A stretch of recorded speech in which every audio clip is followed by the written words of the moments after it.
Carl Jung said something quite astonishing about the power of images on the individual life. He said, "The images of the unconscious place a great responsibility upon us. Failure to understand them or a shrinking from the duty they impose deprives us of our wholeness and imposes a painful fragmentariness on our life." I want to give you an example of what he means by the duty that these images impose and the danger that we encounter if we don't take those inner images seriously. The images arise spontaneously. They come in daydreams, in fantasies, in yearnings, and very specifically, they come in dreams. There was a time in my life when I was going through a very difficult period. I had just put my father in a nursing home because his Alzheimer's had gotten so bad he could no longer safely remain in the family household. I had just started my master's degree at the University of Chicago and was very wrapped up in my studies there. The necessity for me to change apartments came at this critical juncture. And I decided that I would find my eagle's nest. I was absolutely determined that I should get an apartment high up, one of the high rises that overlooks Lake Michigan in Chicago. And so I was actively looking for my eagle's nest. And then out of the blue, a friend called and said that the basement apartment in her building had suddenly become vacant. And I recoiled. A basement apartment? No, I was going for the eagle's nest.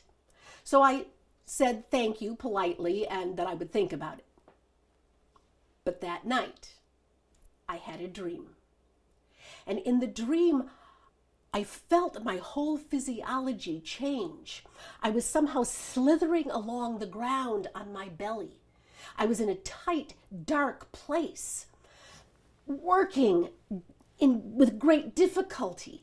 And out of the corner of my eye, I caught my reflection in a basement window where the moonlight showed me that I had become a snake in a wood pile, and that I was moving into the wood pile with the rough bark all around me so that I could wiggle out of my old skin. In the morning, when I faithfully wrote down my dream, as I had been doing for almost 50 years, I realized immediately what the dream image required.